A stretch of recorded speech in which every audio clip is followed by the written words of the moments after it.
प्रेक्षकांनो नमस्कार. आपण बघतोय तू ही रे माझा मितवाचा आजचा रिव्ह्यू. पण त्याआधी तुम्हाला एक सांगायचं आहे, तो म्हणजे मालिकेत येणार एक मोठा ट्विस्ट. कारण अर्णव आता करणार आहे ईश्वरीशी डायरेक्ट लग्न. नेमकं कसं घडणार आहे हे जाणून घेऊया. त्याच्यासाठी सबस्क्राईब करायला विसरू नका आणि बघत राहा तू ही रे माझा मितवा. अगदी एपिसोड शेवटपर्यंत बघत राहा बरं का. तर प्रेक्षकांनो, इकडे अर्णवला राकेश म्हणत असतो की मला व्हायलन्स आवडत नाही. काय म्हणतात ते, जगा आणि जगू द्या. तर अर्णव ना इकडे राकेशला धरतो गळा, जे त्याची कॉलर धरायला जातो. तर अविनाश मामा म्हणतात अर्णव ही वेळ नाहीये, सोड त्याला. असं म्हणत ना मामा अर्णवला इकडे खूप सांभाळून घेत आहेत. इकडे त्याला सोडायला सांगतायत इकडे राकेशला. आणि या दोघांचा राग बघा कसा चाललाय. तो डोळ्यातून असा एकदम की अर्णवचा राग कसा दिसतोय बघा प्रेक्षकांनो तुम्ही इकडे. आणि राजेश तेवढी सुद्धा खुन्नस येतो आणि चिडवतो वगैरे असं करून. आणि जाता प्रेक्षकांनो तिकडनं अंजलीच्या डोक्यावर मुद्दामून इकडे हात फिरवतो आणि मुद्दामून तिकडे जातो. तर मुद्दामून इकडे अर्णवकडे बघतो तो हात फिरवत असताना. आणि आता तो तिकडनं निघून गेल्यानंतर नेमकं काय काय घडणार आहे बघूया. अर्णव बिचारा असताना इकडे हिच्याकडे बघत राहिलाय अंजलीकडे. आता अर्णव काहीतरी विचार करतो आणि मामा सुद्धा काहीतरी विचार करतात. कसा बाहेर पडणार आहे अर्णव ह्या सगळ्या परिस्थितीतून, अंजलीला कसा बाहेर काढणार आहे किंवा ईश्वरीला कसा वाचवणार आहे हे बघत राहूया आपण. त्याच्यासाठी तुम्ही सबस्क्राईब करा. तर इकडे ना ईश्वरीच्या बाबांना डिस्चार्ज दिलेला आहे फायनली. याच्यात डाएट लिहून दिलेलं आहे, ते घरी गेल्यानंतर सुरू करा असं ते डॉक्टर सांगतात. आणि जर त्यांना चेकअपसाठी घेऊन यावं लागेल असं सांगतात. फिजिओथेरपी सुद्धा चालू करा तुम्ही असं वगैरे सगळं सांगताय तिकडे. आणि त्यात लिहून दिलेली औषधं जी काही आहेत ती वेळच्या वेळी द्यायची आहेत ओके असं समजावतायत. आणि मग प्रेक्षकांनो आणि डोंट म्हणजे तू लवकरात लवकर तुम्ही बरे व्हाल असं म्हणत ना डॉक्टर त्या बाबांना पण इकडे एनकरेज करतात आणि तिकडनं जात असतात. तर प्रेक्षकांना आता बाबांना डिस्चार्ज मिळालाय बरं का फायनली इतक्या दिवसानंतर. तर आता प्रेक्षकांनो इकडे ईश्वरी म्हणते नम्रताला, ताई तू जरा बिलाचं बघून येतेस का, म्हणजे बिल भरून निघावं लागेल. तर नम्रता हो असं म्हणत असते. पण तेवढ्यात ईश्वरीचं लक्ष ना बाबांकडे जातं. तर बाबांना काहीतरी सांगायचा प्रयत्न करतायत ईश्वरीला. नेमकं काय आहे ते कळत नाहीये. त्यामुळे सगळेच जण असे गोंधळात पडलेत. बाबांना काहीतरी बोलायचंय, व्यक्त व्हायचंय, पण त्यांना बोलता येत नाहीये. आई पण विचारतात काय हो. तर ईश्वरी पण म्हणते बाबा तुम्हाला काही सांगायचंय का असं विचारते ईश्वरी. नम्रता सुद्धा बघत असते. आणि मी तुम्हाला कागद पेन देऊ का, तुम्ही लिहून दाखवता का असं ईश्वरी विचारते. तर नम्रता म्हणते अगं त्यांना हात सुद्धा हलवता येत नाहीयेत, तर ते कसे लिहिणार आहेत. आत्याबाई पण म्हणतात दादा अरे तुला काय सांगायचंय, आम्हाला काहीच कळत नाहीये अरे. तर बाबांना काहीतरी बोलायचा प्रयत्न करतायत. तर आत्याबाई म्हणतात आता सुप्रिया अगं तू तरी बघ ना तुला काही कळतंय का. तर नम्रता, आई, ईश्वरी सगळ्यांचंच लक्ष ना बाबांकडे आहे. मलाही कळत नाही असं आई म्हणतायत. तुम्हाला काही सांगायचं का असं विचारतायत आई परत एकदा. तर ईश्वरी म्हणते आई हे बघ म्हणजे जाऊ दे ना आता, त्यांना त्रास नको, आपण आधी घरी जाऊया वगैरे असं त्यांचं बोलणं चाललंय. तर प्रेक्षकांनो बाबा पण विचारत आहेत. नम्रता म्हणते मी बिलाचं बघून येते नाहीतर उशीर नको व्हायला असं म्हणत ना नम्रता जात असते. तोपर्यंत ती म्हणजे कॅशियर किंवा कोणते डॉक्टर म्हणजे हॉस्पिटलमधले जे काही कर्मचारी आहेत सर आहेत ते येतात आणि ते हाक मारतात मॅडम तुमचं फायनल बिल पेमेंट झालेलं आहे असं ते सांगतात. आणि मग सगळ्या जणींना एकमेकींकडे बघायला लागतात. ईश्वरी विचारते फायनल बिल पेमेंट झालंय म्हणजे एकदम असं म्हणजे कुणी केलं कसं. तर ज्या NGOने ऑपरेशनसाठी तुम्हाला मदत केली होती ना तर त्यांनीच पेमेंट सेटल केले असं ते सांगतात. आणि मग ईश्वरीच्या चेहऱ्यावर स्माईल येते बरं का प्रेक्षकांनो इकडे. आणि जरा बरं वाटतं की एकदम बिल सेटल केलं. तर आता तुम्ही यांना घेऊन जाऊ शकता, ही बिलची कॉपी असं म्हणत ते बिल देऊन येतात तिथे. तर ईश्वरी त्यांना थँक्यू सो मच असं म्हणते. तर वेलकम मॅम असं म्हणत ते निघून गेलेत. आणि मग प्रेक्षकांनो ईश्वरी एकदम आईकडे बघून म्हणते आई खरंच खूप मदत झाली का त्या NGOची. तर ईश्वरीची आई पण म्हणते अगदी खरं आहे इशू. आणि मग प्रेक्षकांनो आता आत्याबाई म्हणतात चला आता आपल्याला लवकरात लवकर घरी जाऊया. मी राकेशजींना सांगते ते सगळी तयारी करतील घरी घेऊन जायची. तर प्रेक्षकांनो ना राकेशजींचं नाव ऐकल्यानंतर बाबा परत पॅनिक होत आहेत आणि असं काहीतरी बोलायचा प्रयत्न करतायत. प्रेक्षकांनो आता काय वाटतंय बघूया. तर ईश्वरी अशी बघत असते तर आत्याबाई म्हणतात दादा अरे काय झालं, तुला संकोच वाटतोय का असं आत्याबाई विचारतात. आणि म्हणतात अगं कशाला संकोच करायचा रे, आता राकेशजी आपल्या घरचेच होणार आहेत ना असं आत्याबाई म्हणतात. तर बाबांना खूपच पॅनिक होतात बरं का. असं एकदम रिॲक्शन्स वेगवेगळी देतात. आत्याबाई म्हणतात एकदम दादा तू लग्नाबद्दल विचारतोयस का. तर आत्याबाई सांगतात नाही अरे इशूनं राकेशजींचं लग्न अजून झालेलं नाहीये. आणि मग जरा म्हणजे बाबांचा चेहरा बदललेला दिसतोय. आत्याबाई पुढे म्हणतात अरे इशूनी सांगितलं होतं जोवर तू शुद्धीवर येत नाही नाहीस ना तोवरती लग्न करणार नाही, ठामपणे सांगितलं आहे. आता तू शुद्धीवर आलायस की नाही, आपण घरी जाऊ आणि मग सगळं काय कधी करायचं केव्हा करायचं ते सगळं ठरवूया. तर ईश्वरीचे बाबांना ईश्वरीकडे बघतायत आणि आत्याबाई विचारतात, हो की नाही इशू? आता सगळ्यांचं लक्ष ईश्वरीकडे चाललंय. ईश्वरी पण अशी एकदम पॅनिक होऊन बघते बाबांकडे. बाबांना काहीतरी सांगायचंय. नम्रता पण विचारते, बाबा काय सांगायचंय तुम्हाला? आई पण म्हणतात काय सांगायचंय तुम्हाला? तर प्रेक्षकांना ईश्वरी आता खाली बसत बाबांच्या जवळ म्हणते, बाबा अहो तुम्हाला हवा तो अर्थ काढ म्हणजे, पण मला ना असं वाटतंय की बाबांना आपल्याला काहीतरी म्हणजे वेगळंच सांगायचंय, असं बाबांकडे बघत ईश्वरी म्हणते. आणि बाबा सुद्धा त्या ईश्वरीच्या म्हणण्याला हो हो असा प्रतिसाद देतात. पण त्यांना काय बोलायचंय काय सांगायचंय हे मात्र कळत नसल्यामुळे ना सगळेच जण इथे गोंधळात पडलेत. आणि आई सुद्धा अंदाज घ्यायचा प्रयत्न करतायत. आई पण विचारतायत की अहो नेमकं काय सांगायचंय, काय झालंय, असा प्रश्न विचारतात आई सुद्धा. आत्याबाई सुद्धा तेच विचारतात की नेमकं तुम्हाला काय सांगायचंय, दादा तुला काय सांगायचंय? तर बाबांच्या चेहऱ्यावर निराशाच आहे, फक्त काय बोलू शकत नाहीयेत. आणि ईश्वरी पण अशी गोंधळून गेली, विचारात पडली. तर तिकडे घरामध्ये काय चाललंय बघूया. आजी विचारतात आकाशला, आकाश कशी आहे अंजलीची तब्येत? डॉक्टरांनी ऍडमिट करून घेतलंय ना, चल आपण जाऊया बघूया. तर आजी एक सेकंद, ऍडमिट करायची काही गरज नाही, डॉक्टर म्हणालेत म्हणजे डॅड तिला घेऊन येतच असतील. तर काय रे बाबा तू असं म्हणत ना, आजी देवाचे आभार वगैरे मानताय तिथे. आणि मग आकाश म्हणतो ऑल्सो दादाने त्यातल्या एक्सपर्ट डॉक्टरांकडून सेकंड ओपिनियन घेतलंय आणि आता त्यांनी तिला सलाईनमधून इंजेक्शन सुद्धा दिलंय. सो नथिंग टू वरी, काळजी करण्यासारखं काही नाहीये. तर आजी वल्लरीकडे बघून म्हणतात, वल्लरी देवापुढे साखर ठेव. तर वल्लरी पण म्हणते हो आई ठेवते. तर लावण्या पण म्हणते बाय द वे आकाश कुठल्या हॉस्पिटलमध्ये नेलंय तुम्ही त्यांना? असं इकडे ना लावण्या विचारते बरं का आकाशला. आणि आकाश जरा गप्पच बसतो. आणि मग लावण्या म्हणते आकाश कुठल्या हॉस्पिटलमध्ये नेलंय? तर आकाश सांगतो आता ते ईश्वरीचे बाबा ज्या हॉस्पिटलमध्ये होते ना तिथे नेलंय. तर लगेच ना आजी पण असं शॉकून बघतात. तर लावण्या एकदम व्हॉट असं म्हणते. तर वल्लरी म्हणते अरे वा छान चांगलं आहे असं म्हणते वल्लरी. आणि एवढ्या मोठ्या शहरामध्ये दुसरं कुठे हॉस्पिटल मिळालंच नाही का असं विचारते वल्लरी. आणि म्हणते त्या ईश्वरीचं लग्न ठरलंय ना, झालंय का तिचं लग्न? तर आकाश म्हणतो कमॉन मॉम, तिचा बाबांचा एवढा सिरियस ॲक्सिडेंट झालाय, असं कसं लग्न करेल ती? असं आकाश उत्तर देतो. तर प्रेक्षकांना ना वल्लरी आता काय बोलते बघा. ती म्हणते आई हे सगळं काय घडतंय ते कळतंय का तुम्हाला? तर वल्लरी जरा स्पष्ट बोल असं आई सांगतात, आजी सांगतात. तर वल्लरी म्हणते आई आता त्या ईश्वरीचं लग्न पुढे ढकललं गेलंय, म्हणजे आता ईश्वरी अर्णवच्या मागे लागायला आणि लावण्याचे अधिकार हिसकावून घ्यायला मोकळी. आता तिला वेळच वेळ मिळालाय. तर काहीतरी काय बोलतेस तू वल्लरी असं आजी म्हणतात बरं काय. म्हणतात ज्या मुलीला चिंटूच्या विरोधात पोलिसात तक्रार दिली त्याला जेलमध्ये पाठवलं, शिवाय वर घरी येऊन नाही ते बोलून गेली, तर ती मुलगी चिंटूच्या मागे लागेल असं वाटलं कसं तरी तुला? असं आजी विचारतात बरं का वल्लरीला उलट. आणि आता वल्लरी काय म्हणते, वल्लरी म्हणते आई अंजलीने सांगितलं नसेल तुम्हाला कदाचित, पण गणपतीच्या पालखीचं दर्शन घ्यायला सुद्धा ती आपल्या घरी आली होती असं इकडे वल्लरी सांगते आता. तर लावण्या तोंड वाकडं करते. वल्लरी म्हणते आता दर्शन घ्यायला काय बाकीची मंदिरं नाहीत का? इथे यायचं कशाला तिने? आता याला आपण मागे लागणंच म्हणू शकतो ना, असं इकडे वल्लरी हळूहळू कान पेरायचा प्रयत्न करते. तर लावण्या म्हणते मला तर असं वाटतंय की तिने लग्न मुद्दाम पुढे ढकललंय तिचं, म्हणजे हे ॲक्सिडेंटसाठी नव्हे पण तिने लग्नच पुढे ढकललंय. तिला मला आणि ARला दूर करण्याचा एकही चान्स सोडायचा नाहीये. तर माई मलाही वाटतंय की तिला या घरची सून व्हायचंच आहे. अहो श्रीमंती दिसते तिला आपली, आणि मी तर पहिल्यापासून सांगत होते की ती मुलगी दिसते तेवढी साधी भोळी अजिबात नाहीये असं वल्लरी परत म्हणते. तर लावण्य एक्झॅक्टली असं म्हणते. वल्लरी म्हणते लग्न होऊन ती बॅग गेली असती ना तर आपल्याला बरं झालं असतं, पण आता लग्न होऊन ती सासरी जोपर्यंत जात नाही तर तोपर्यंत आपल्याला टेन्शनच आहे असं इकडे वल्लरी मुद्दामून म्हणतीये. आणि मग लावण्या कशी म्हणते बघा. लावण्य म्हणते नाही ॲटलिस्ट माझं आणि ARचं लग्न व्हायला हवं असं सांगते. म्हणजे काय आहे ना, हे टेन्शन तरी दूर जाईल ना. वल्लरी पण लावण्याच्या बोलण्याला दुजोरा देते आणि करेक्ट आहे असं म्हणते. तोपर्यंत आजी काय म्हणतात बघा. वल्लरी हे बघ जरा, चिंटू लग्न करायला तयार आहे पण लगेच लग्न करायला तयार नाहीये, आणि कसं आहे त्याचा मुद्दा मला पटलेला आहे असं इकडे आजी सांगतात बघा. तर लावण्या शॉक होऊन बघते. आणि तेवढ्यात अंजलीला घेऊन ना अविनाश मामा पण आलेले आहेत तिकडे. आणि आजी पुढे सांगतात चिंटूवर ईश्वरीच्या वडिलांचा अपघात घडवून आणल्याचा आरोप आहे असं पुढे सांगतात त्या. आणि मग आजी पुढे म्हणतात आता ते हॉस्पिटलमध्ये आहेत आहेत म्हटल्यावरती लगेच लग्न करणं बरोबर दिसणार नाही असं आजी म्हणतात. आणि लावण्याच्या आईला सुद्धा हा मुद्दा पटला आहे असं सांगतात. त्यामुळे ना प्रेक्षकांना इकडे लावण्या शॉक झाले, पण अंजलीला मात्र बरं वाटतंय हे सगळं ऐकून.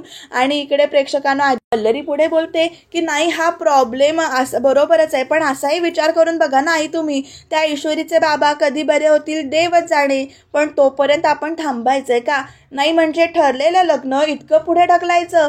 अहो आजी, आई आपल्या अर्णवच्या आयुष्याचा प्रश्न आहे. तर आजी पण लगेच विचार करतात आणि म्हणतात तेही खरंच आहे म्हणा. म्हणजे वल्लरी बघा दोन्ही बाजूनी कशी इमोशनल करते आणि मग लावण्याकडे खूण करते. तर प्रेक्षकांना आता बघूया, आजी पुढे म्हणतात चिंटूशी पुढे बोलून बघते असं म्हणतायत आजी, पण लगेच लग्नाला तो तयार होईल हे कसं त्याला समजवायचं किंवा कसं म्हणजे त्याच्याशी बोलायचं हा प्रश्न इकडे आजींना पडलाय. तर प्रेक्षकांना अंजलीला आणि अविनाश मामाला पण आता टेन्शन आलंय. तर वल्लरी आणि लावण्य आपला प्लॅन सक्सेसफुल झाल्याच्या इकडे आनंदात आहे तसं वाटतंय, पण आजींना मात्र टेन्शनच आलंय. नेमकं आता काय घडणार आहे ते बघत राहूया. ट्विस्टर येणारच आहे आणि तो कशा पद्धतीनं आपल्या समोर येणार आहे ट्विस्ट हे बघत राहणं खरंच इंटरेस्टिंग ठरणार आहे बरं का प्रेक्षकांनो. तर आता प्रेक्षकांनो, अर्णव गाडीतून उतरून जात असतो तोपर्यंत पाठीमागून ए चिंटू अशी हाक येते. म्हणजेच राकेश मुद्दामून अर्णवला चिडवतोय आणि आता अर्णव राकेशकडे बघतोय. तर अर्णव आणि राकेश परत एकदा आमने सामने आलेत. राकेश आपली शिट्टी वाजवत जरा अर्णवच्या पुढ्यात येऊन उभा राहतोय आणि आता काय पुढे बोलणं होतं या दोघांच्यात ते बघत राहणं खरंच इंटरेस्टिंग ठरणार आहे. त्यामुळे अर्णव काहीतरी वेगळाच निर्णय घेणार आहे आणि एक ट्विस्ट येणार आहे मी म्हटल्याप्रमाणे. तर इकडे बघा अर्णवला चिडवण्यासाठी राकेश ते खूप जोरजोरात शिट्ट्या बिट्ट्या वाजवतोय. तर शेवटी ना अर्णव राकेशचा गळाच धरतो डायरेक्ट आणि कॉलर धरतो. अरे फाड फाड कपडे, मला काय, एकदाचं कळू दे सगळ्यांना काय ते, असं म्हणत ना लगेच राकेश इथे बोलतो. त्यामुळे अर्णव त्याची कॉलर सोडून देतो इथे. आणि मग आता राकेश पुढे काय सांगतोय बघा. तो म्हणतो मला माहिती आहे अर्णव, तुला खूप राग आलाय माझा, पण काय आहे ना, हा इतका राग बरा नाही रे तब्येतीसाठी, असं राकेश मुद्दामून अर्णवला सांगतो. आणि म्हणतो काळजी वाटते रे मला तुझी, असं सांगतोय. मेवणा आहेस तू शेवटी माझा आणि मी जावई आहे या घरचं, असं परत म्हणतो इथे राकेश. तर अर्णव बघत राहिलाय. राकेश पुढे म्हणतो त्यामुळे तुम्हा सगळ्यांच्या आणि या घराच्या सुखाची जबाबदारी माझ्यावरच आहे, असं राकेश मुद्दामून खुनशीपणाने बोलतो इथे. आणि असा प्रेक्षकांना दोघांच्यातली ती टशन दाखवली ना, ती डेंजर दाखवले बरं. आणि कॅमेरासुद्धा असा 360 फिरवतायत. तर अर्णव म्हणतो तुझी ही नॉनसेन्स बडबड ऐकण्यात मला इंटरेस्ट नाही आहे. तर राकेश म्हणतो तुला ही बडबड ऐकावी लागेल, अशी धमकी देतो डोळे बिळे मोठे करून. अशी काटा येतो राकेशचे डोळे बघितल्यावर. राकेश म्हणतो आणि मी जे सांगतोय ना ते सगळं तुला करावंच लागेल. आता हा काय काय सांगणार आहे, पुढच्या 7 दिवसामध्ये लग्न करायचं आहे लावण्याशी, असं इकडे ना अर्णवला सांगितलं या राजेशने. आणि आता अर्णव कसा बघतोय बघा राकेशकडे. आणि आता पुढे काय घडणार, अर्णव म्हणतो तर राजेश म्हणतो राकेश म्हणतो की हो तू बरोबर ऐकलंस. तर अर्णव म्हणतो तुला काय वाटलं, तुझी ही मनमानी मी चालून घेईन, मी ही सहन करेन तुझी ही मनमानी. तर राकेश अशी म्हणून होकारार्थी मान डोलावतो आणि म्हणतो चालवून घ्यावीच लागेल, कारण माझ्या एका हातामध्ये तुझ्या त्या गोड गोंडस बावळट बहिणीची मान आहे, तर दुसऱ्या हातामध्ये तर त्या तुझ्या त्या मिस इंदोरच्या दुसऱ्या हातात मिस इंदोरची मान आहे, असं बोलतोय तो एकदम राकेश. आणि मग म्हणतो त्यामुळे तुझे हे दोन्ही हात दगडाखालीच आहेत, असं सांगतोय अर्णव. आणि मग म्हणतो आणि काय आहे ना, आपले हात दगडाखाली असताना हे अशी मगरुरी किंवा मुजोरी करून चालवत नाही रे अर्णव. अरे आपण अशी किती वेळ सारखं कसं विसरतोस तू, तुला किती वेळ ह्याची आठवण करून द्यायची, असं राकेश म्हणतो. आणि म्हणतो त्यामुळे मी माझं तोंड उघडायच्या आत या दोघींनाही काही करायच्या आतमध्ये मी जे सांगतोय तेच तुला इथे करावं लागेल, असं सांगितलं या राकेशने. आणि म्हणतो पुढच्या 7 दिवसात लावण्याशी लग्न करावंच लागेल तुला, असं सांगितलंय. आणि ही धमकी दिली आहे इनडायरेक्टली, आणि ही दोघींची धमकी दिली आहे बरं, अर्णवची म्हणजे अंजलीची आणि मिस इंदोरची. तर राकेश म्हणतो पण तुला का बाबा, हा का माझ्या मागे लागल्या लग्नाच्या. तर सांगतो की मला तुझ्या त्या मिस इंदोरशी लग्न करायचं आहे, असं अर्णवला परत एकदा सांगतो आहे राजेश. आणि म्हणतो मी तिथे लग्न करत असताना तू इथे गप्प बसशील असं होणारच नाही, मध्ये मध्ये यायची सवयच आहे ना तुला, त्यामुळे कसं तू इथे तुझ्या लग्नात बिझी असशील आणि मी तिथे माझ्या लग्नात बिझी असेल, म्हणजे कुणालाच काही करता येणार नाही. गुड. तर मी इथे अंजलीचा नवरा म्हणून, तिकडे ईश्वरीचा नवरा म्हणून दोन्ही संसार सुखाने करेन, व्यवस्थित करेन. आणि व्हरायटी पाहिजे रे आयुष्यात अर्णव, असं राजेश म्हणतो. Variety is the spice of life, नाही तर काय मजा आहे आयुष्यात. नाही पण सांग ना कसं वाटतंय मिसेस ईश्वरी राकेश नायर, कसं वाटतंय हे सगळं, असं अर्णवला मुद्दामून राकेश इथे विचारतोय चिडवण्यासाठी. आणि आता डायरेक्ट त्याच्या खांद्यावर बिंद्यावर हात ठेवलाय बरं का या राजेशने. आणि आता प्रेक्षकांनो अर्णव त्याचा हात ढकलून देतो जोरात आणि पण म्हणतो होऊ देणार नाही आहे मी हे, असं अर्णव म्हणतोय. पण प्रेक्षकांनो राजेशने जी काही भीती घातली ती ऐकून ना मलाच भीती वाटते. अर्णव म्हणतो मी अजिबात हे काही असलं होऊ देणार नाही असं परत एकदा सांगतो. तर राजेश बघा कसा बघतोय, अगदी खुन्नस दिल्यासारखं, म्हणजे त्याला अगदी कमी लेखल्यासारखंच करतोय. ओव्हर कॉन्फिडन्स आलाय म्हणायला हरकत नाही आहे राजेशला. तर राजेश एकदम म्हणतो ठीक आहे तू काही हे होऊ देणार नाहीस तर मग उद्या सकाळी इथे ना तुला अंजलीची एक तिरडी बांधावी लागेल असं म्हणतोय. आणि आता प्रेक्षकांनो अर्णवला तो सांगतो मी मारून टाकणार आहे तिला. तर नाही एक मिनिट थांब, हा मोठा प्रोग्राम आहे ऐकून घे. ही तिरडी तुला पोचवून नंतर तिथे येऊन ना एक कॉल येईल तुला आणि मग तुला तिथे यावं लागेल तुझ्या मिसेस इंदोरच्या घरी. आणि मग त्याच्यानंतर तिथे तर पोलीस आहेत, म्हणजे तयारच आहेत 2-2 तिरड्या, एक ईश्वरीची आणि एक तिच्या बापाची. दोन्ही तिरड्या तुला उचलाव्या लागतील. नाही म्हणजे होईल का मॅनेज तुला हे सगळं, असं धमकी देतोय बरं का इकडे राजेश अर्णवला. आणि अर्णव खाडकण मारतो त्या राजेशच्या. आणि असली धमकी दिली म्हटल्यावर भीती वाटणारच ना, राग येणारच ना. कसली जोरात दिली आहे बरं का ठेवून या अर्णवने राकेशला, जे काही ऐकले ते ऐकून. आणि मग तो इकडे आजूबाजूचं भान जे काही आहे ते बघतो. आणि प्रेक्षकांना आता राजेशच्या डोळ्यात अंगार बघा कसा फुलला, कसा चिडतोय. आणि तो म्हणतोय कितीही मारलंस तरी प्रोग्रॅम चेंज होणार नाही असं सांगतोय खुन्नस देऊन. याला डेंजर दाखवलाय बरं का हा राजेश. आणि अर्णव बघा कसा शॉक होऊन बघतोय. अर्णवला तो म्हणतो राजेश त्यामुळे शेवटचं सांगतोय की आज रात्री तुझ्या लग्नाची तारीख फायनल झालीच पाहिजे असं सांगतोय आता राजेश. आणि प्रेक्षकांना आता पुढे काय होणार, अर्णव राजेशचं ऐकून लग्नाची तारीख तयार करेल का, कारण नाहीतर मग आहे तुझ्या राम नाम सत्य हे असं ती शिट्टी वाजवत ना बोलतोय तो म्हणजे ॲक्शन करत. आणि आता प्रेक्षकांनो हे खरंच डेंजर प्रकरण झालं. या राजेशची दहशतच खूप वाढत चालली असं म्हणायला हरकत नाही. आणि आता बघूया पुढे काय घडणार आहे ते. प्रेक्षकांनो अर्णव खरंच चारी बाजूने अडकलाय. मी जे म्हणते ना सारखं सारखं ते खरंच आहे. बिचारा कसा टेन्शन घेऊन उभा राहिलाय बघा. आणि त्याला ते सगळं आठवतंय, इथे तुला अंजलीची तिरडी बांधावी लागेल असं राजेशनं सांगितलेलं असतं. आणि तिथे ईश्वरीची आणि ईश्वरीच्या बाबांची तिरडी तिथे बांधावी लागेल. हे सगळं जे काही परत परत म्हटलेलं असतं ना ते सारखं सारखं इथे आठवतंय अर्णवला. आणि आता अर्णव खरंच गोंधळून गेलाय, नेमकं काय घडणार आहे ते बघूया. तर प्रेक्षकांनो इकडे घरामध्ये ईश्वरी सांगते की आई आता बाबांच्या रात्रीच्या जेवणामध्ये ना त्यांना आता फक्त पेज द्यायचे आणि उद्या सकाळी फरांचा रस वगैरे द्यायचा. तर आता राकेश आलाय बरं का तिकडे काका काका असं म्हणत. आणि आता प्रेक्षकांनो बघा काका काका तो असं हाक मारतोय आणि म्हणतो हे बघा मी तुमच्यासाठी काय घेऊन आलोय असं दाखवतोय तो. तर प्रेक्षकांनो ना इकडे सगळे आता त्या दोघांकडे बघतायत. बाबा असे सुन्न होऊन बसलेले आहेत नुसते. राकेश पुढे म्हणतो अंगाला आणलाय मी देवळातून, घ्या तुम्ही लावून घ्या असं सांगतो. तर प्रेक्षकांनो ना राकेशना तो डायरेक्ट अंगारा घेतो आणि बाबांच्या डोक्याला लावतोच इथे. आणि बाबा बघा कसे रागाने बघतायत राकेशकडे. आणि प्रेक्षकांनो इकडे बाकी सगळ्यांचं लक्ष पण त्यांच्याचकडे आहे. राकेश एकदम ना हसत हसत असा म्हणजे नाटक करत बोलतोय. तर लगेच आत्याबाई म्हणतात राकेशजी बरं झालं हो तुम्ही आलात असं म्हणतायत. आता होणाऱ्या जावयाला बघून आता नक्की बरं वाटेल दादाला असं म्हणतायत. तर लगेच राकेश पण मानबिन डोलवतो. हे आत्याबाई ना या राकेशचा भारीच पुळका आहे. एकदा ना राकेशचा त्याला इंगा दिसला पाहिजे. तर बघूया कशा त्या तोंडावर पडतील किंवा कशी भीती बसेल ते. तर राकेश म्हणतो काका काका मी वचन देतो तुम्हाला. आता कसलं वचन देतोय बघूया बाबा. तर म्हणतो मी या घरचा होणारा जावई आहे आणि हे माझं कुटुंब आहे.